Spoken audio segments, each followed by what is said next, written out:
I have not given black-capped chickadees enough credit. So squirrels are responsible for reforestation at an alarming level. Cheeseburger. Well, Every time I picture humans do. hippocampus, I picture a bunch of hippos at university. The black-capped chickadee is smarter than we are. The food you put out to attract a blue jay will also attract magpies. The clapback chickadee. The Helpful Gardeners, the podcast that digs into the buzziest plant trends and news you need to know, regardless of your growing zone. Colin is a skilled horticulturist with decades of growing experience across Canada. Brandi is the greenest of green thumbs with a love of asking questions. Welcome to our garden nook. Chickadee, chickadoo.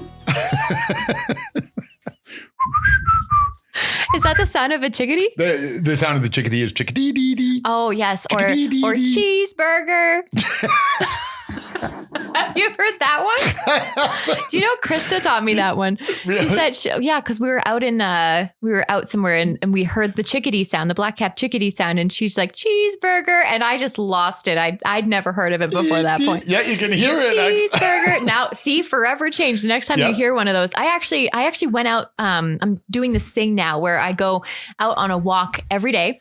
I say, okay, it is a non-negotiable. I mean, unless it's minus 30, it's a non-negotiable. I get outside, I take Bennett, go on a walk, get some fresh air, and it has done so much for my mental health. It's been lovely. And you get to see what the neighborhood's up to. The birds that I've been seeing in my neighborhood, and specifically the black-capped chickadee, because I saw something online the other day that I just had to share about how smart the black-capped chickadee is. Apparently, they have this hippocampus, which is, everybody has a hippocampus. Well, every time I picture humans do. hippocampus, I picture a bunch of hippos at university. In board shorts. Exactly. Lounging in the quad. Well, this one's in our brains. Okay. And it doesn't look like a hippo at all. But it's sort of this, it's linked to memory making. And the black-capped chickadee has this. And what's cool is they are a cache bird. So they store all of their food. I'm sure you've seen that. They'll you'll see a black-capped chickadee come over and pick up some bird seed and then fly away. Yeah. They don't just eat it, right? And that's because they're hiding take it it out of your hand. Yeah. So they'll just go and hide it. And I've always wondered how they remember where all of these seeds are. That's cool. Right. And so, and of course, these birds don't migrate. If you're from Alberta, there's a lot of birds that overwinter here, and they will go and find their food, before winter and then hide it. And then they'll go and feed on it throughout winter time. And basically what I saw in this article was that chickadees are like memory geniuses. And essentially when they get a piece of food and they hide it, they develop sort of like a barcode. And this information is stored in their hippocampus, and it sort of like expands as they develop all these different unique codes and memories of where they have put these bird seeds, and then they'll go and find them all. It's like the coolest thing. I did not realize, I have not given black-capped chickadees enough credit. It's one of my favorite birds. Yeah. Did not realize how intelligent they were. No, and one of the reasons why I love black-capped chickadees, and I guess I would never have put this together, like at all. But it makes sense when you hear the fact after and you go, oh, okay. Because one of the things I've always loved about them is their level of curiosity. Yes. You know, when you're walking and you put your hand out and they stop on the branch and they're doing the head tilt and they swoop a bit closer and I'm always, because black-capped chickadees look like they're flying and they're checking stuff out purely just for the love of it. Totally. Like other birds, you're like, oh, it's flying to get to water or it's flying. There is like when you see somebody walking. Yeah. But the glap black chickadee, the clapback chickadee. Just the greatest comeback. Hey, you're a stupid bird. It's like, you're an ugly human. Oh. Clapback chickadee. New bird species identified. They were... Let's talk about sort of like the what we can. Okay, hold on. Yes, awesome bird. Awesome. 5 minutes later. I Holy shit. You know what? I think in this case, the black-capped chickadee is smarter than we are. Yeah. I wouldn't want it to clap back at me right now. Okay, well, let's go and talk about some of the backyard bird friends that we have in Calgary. Because I went down into the bird department here at Golden Acre, and I just kind of had a boo and thought we could kind of pass on some of the ways that we can support our backyard bird friends this time of year. First of all, can I just show this? This thing? Did you buy this? Yeah. That came from a company we work with in Vancouver. This is so cute. And I got to tell you, so this is the cutest thing. Okay, ready? This is so awesome. Yeah. It opens. The door opens. And do you know why? Why? So that's, you see a lot of designs, and I'm actually glad you pointed that out. I just got to wipe away my tears. So a lot of times you'll see designs for birdhouses, and the design itself is perfect. Mm-hmm. But when you build it, it's a solid unit. It's like a house and it only has a hole. Yes. You need to be able to get access to clean them out. Oh, good point. So birdhouses, after they're done nesting and they've gone and it sits there all year waiting to be nested again, well, when they come back, they don't want to go in because it's dirty. The baby's pooped in there and whatever. Yeah. And a lot of them, you have to like literally take them all apart, undo screws. So ones like that, you can open it, you can reach in, take it out, clean it. That's so smart. So okay. There is, and the fact that instead of putting a big hinge on the roof, they made the camper door open.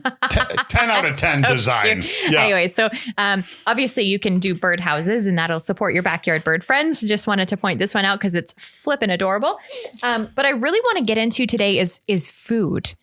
And say, I mean, I'm sure by this point, a lot of your black-capped chickadees or other neighbor, like if you're listening across the country, I'm sure you have a bird that is around your neighborhood that is just iconic, right? Yeah. That you might want to support. Bird seed can be a great one. We also have bird suet. Yeah. And suet is important at this time of year as well. Yeah. So can we talk about that? So what's really the difference between, sorry, this is just going crazy. So what is really the difference between suet and bird seed? So suet, there's so many different flavors. There's ones with hot peppers. There's ones with bugs. There's peanut butter. There's all different kinds. Don't get too hung up on that. I mean, there's woodpecker ones. If you're looking to attract a certain bird, maybe you want to get a certain type of suet. But with that being said, the biggest difference is that the suet has a higher fat content. Oh, right, which they need in the wintertime. So there's more energy in suet. So when you look at it pound for pound, suet does cost a little bit more than buying just seed. Yeah. But at this time of year, suet is massively important for the birds. Yeah. So kind of doing a combination maybe between the two might be really helpful. Yep. I love this one. It's a superior blend suet, attracts a wide variety of birds. So it's kind of like a nice like general. Yep. I really like general. And the reason they do a hot pepper one, and it was a birder who told me this, I didn't know. So bird taste buds aren't the same or not as developed or what I don't remember. So if there's a birder watching this, please fill me in because I genuinely don't remember. But they either don't have the taste buds or they're not developed or something like that. So they don't get the, the capuchin from the hot peppers. It doesn't burn them. Oh. But it does burn squirrels. So they mix the grind hot peppers and they mix hot pepper in. So the suet has got like that reddish glow, almost like a paprika. So smart. And the squirrels are like, oh, I'm not biting that. But then the birds still. So if you have an area where you're like, I'd love to feed the birds, but my squirrels are ruining everything. Look at a hot pepper blend. So smart. Yep. Okay, that's really cool. Okay, perfect. So that's suet. And then, of course, there's different kinds of seed as well. And I know, like personally, whenever I go into a bird seed department, I get a little bit overwhelmed just because there's so many different kinds. And sometimes I don't know exactly what I have. And what I love about shopping for bird seed is that I usually just look for like the picture of whatever I have. So in this one, which by the way, like we're not sponsored, but Mother Nature's is great. It's just out of Alberta, Chinridge Seeds, just out of Alberta. And they have a whole variety of different kinds of bird seed. And this one is wild bird seed. And they actually say on the front, chickadee and nuthatch. So if you're like, that's the bird I want to support and I see a lot in my neighborhood, get this one. And that's the thing.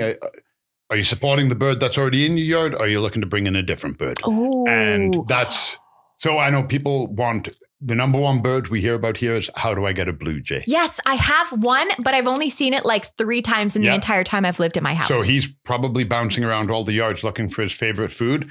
Big fat peanuts. Cool. Okay. Big fat peanuts. Yeah. Now, the full disclaimer, the food you put out to attract a blue jay will also attract magpies. Yes. Yeah, because blue jays are the pretty boys, but they are still part of the COVID family. Uh-huh. So crows, ravens, gray jays, magpies. Yep. Also, is there any other kinds of things that we can do? I know in some areas I've seen heated bird baths are really popular. I don't know if that can really happen in Alberta. So we used to carry them, and none of the birding companies, I've gone through all of them. Yeah. We used to carry bird bath heaters. Oh, yeah. And okay. you just put it in, and basically it's just it's a block, plugs in, it's all sealed, almost like a pump. Yeah. Except it generates heat. Mm.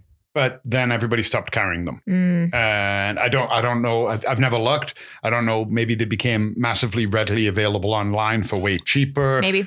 If you are going to do that, please just look and make sure that the product you buy for something like that is CSA approved. And the reason I say that is you're mixing electricity and water. Oh, gosh, good point. So you're looking at shorts, fires, hurting animals. There's a lot that could go wrong. So maybe it got so much that they were so cheap, but they're cheap because they're not CSA approved. So look at that. But the other thing you can do, if you have the time, you can just put out a little bit of water every day. It'll freeze, or you can put it out for half an hour and then come and bring it back in. Most animals, especially the smart ones, like a chickadee, like a jay, a magpie, they'll notice the water once and they'll be like, oh, they put it out every day at the same time. And they'll come back that time expecting it. Oh, cool. So you don't have to leave it out and it freezes solid if you can be bothered. If you're like, oh, every day before I leave the house for work, before I jump in the shower, I'm going to put out some water. When I leave the house, I'll bring it in. Mm-hmm. And the birds should start noticing. It's probably not going to happen overnight, but if you keep up with it, they will keep up with it. It's like it's illegal to do it because they're so intelligent, but you can train crows. Oh, yes. I know we've talked about that. Oh, same principle. And it's the persistence and the timing. Mm-hmm. You can't go out once, feed the crows peanuts and then be like, well, why are they not trained?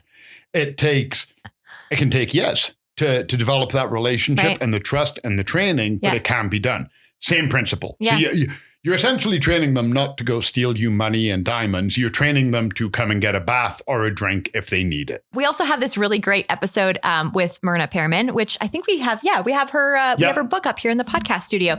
And I'm going to actually link that because if you're interested in learning more about birds and how to support your backyard bird friends, that was a really great episode. I loved that episode. And we carry all of Myrna's books downstairs too in the book nook. Perfect. Yeah. I love that. So great season to go and support them and to learn more about them. Like I did not know anything about the memory of a chickadee, and now that is so cool. Yeah, that is pretty rad that they because squirrels, they also hide seeds, but they don't remember where. So squirrels are responsible for reforestation at an alarming level. Like squirrels reforest, I can't remember what it is, something like 70% more than humans. We're doing it deliberately. They do it because they stash seeds and nuts and stuff, and then they don't remember where they are, and they grow. Oh, man. The squirrels are doing it, and they're reforesting. The chickadees are doing it, and they're like, I got this. I remember. Yeah. Okay, so do your chickadee impression again. Chickadee-Dee-Dee. Oh, yes. I love that. Chickadee-Dee-Dee. Cheeseburger. I wouldn't do that out in the wild, though, because it'll probably clap back. This podcast is brought to you by Golden Acre Home and Garden. Find seasonal inspiration for your home and garden in Calgary, Alberta year-round. Visit goldenacre.ca. The comments and opinions expressed by the helpful gardeners on this show are our own and do not necessarily reflect the views of Golden Acre Home and Garden. For more information on everything we covered today and to leave us a voice note, visit goldenacre.ca/podcast. The Helpful Gardeners are on Instagram at The Helpful Gardeners Pod. Keep on growing, gardeners!